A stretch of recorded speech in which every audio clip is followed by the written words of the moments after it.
Hi மக்களே, இதான் kingfish. நம்ம ஊரில் இது வஞ்சிரம், நெம்மீன், ஐக்கூரா இப்படிலாம் சொல்லுவாங்க. இது பார்த்தீங்கன்னா மேக்ஸிமம் 45 கிலோ வரைக்கும் வளரக்கூடியது. கடலில் இதோட இறால் என்னென்னு பார்த்தீங்கன்னா மெயினாக அந்த சாலை, அயிலை, அப்புறம் நெத்திலி இந்த மாதிரி சின்ன மீன்களை தான் பிடிச்சி சாப்பிடும். அப்புறம் கணவாய் இதை பிடிச்சி சாப்பிடும். இதை பிடிக்கிற பார்த்தீங்கன்னா தூண்டல் போட்டு பிடிப்பாங்க, வலையில் மாட்டும், அப்புறம் அந்த மடியிலே மாட்டும். தூண்டலில் இதை பிடிக்கிறது லைவ் மீனை போட்டு தான் பிடிப்பாங்க, உயிருள்ள மீனை.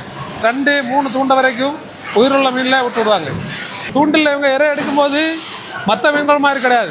நேக்கா வந்து பார்த்தா அதில் தூண்டில் இருக்கா இல்லைன்னு சொல்லிட்டு மேக்ஸிமம் அந்த தூண்டில் அவாய்ட் பண்ணிவிட்டு இறையை கடிக்கிறதுக்கு முயற்சி பண்ணாங்க இவங்க. நம்ம 2 தூண்டை வச்சாலும் கொஞ்சம் இடம் மீதி இருந்தாலும் இவங்க அதை வந்து கடிச்சிட்டு போவாங்க. அப்படிப்பட்ட புத்திசாலியான மீன்கள். அதனால் இவங்களை பிடிக்கிற வந்து கொஞ்சம் டெக்னிக்கலாக யூஸ் பண்ணி தான் இவங்களை பிடிக்க முடியும்.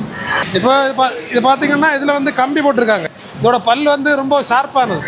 இது வந்து ரோல் போட்டால் அந்த ரோலை கடிச்சு விட்டுடு. அதனால தான் கொஞ்சம் தூரத்துக்கு கம்பி போடுவாங்க. இது வந்து கடலில் வேகமாக ஓடக்கூடிய மீன். 60 70 கிலோமீட்டர் ஸ்பீடு வரைக்கும் இது ஓடும். அப்புறம் இவங்க வாழ்றது பார்த்தீங்கன்னா கடலில் மேல் பகுதியிலே வாழும், அப்புறம் ஒரு நடுத்தர ஏரியாவிலே வாழும். பாறைகள் அதிகமாக உள்ள இடத்துல தான் இவங்க அதிகமாக வாழ்வாங்க. இது ரொம்ப டேஸ்டியான மீன். அப்புறம் அதிக அளவிலான ப்ரோட்டீன், ஒமேகா 3 இந்த மீனில் அடங்கி உள்ளது. எல்லா நாட்டிலையும் ரொம்ப டிமாண்ட் உள்ள மீன் தான் இது.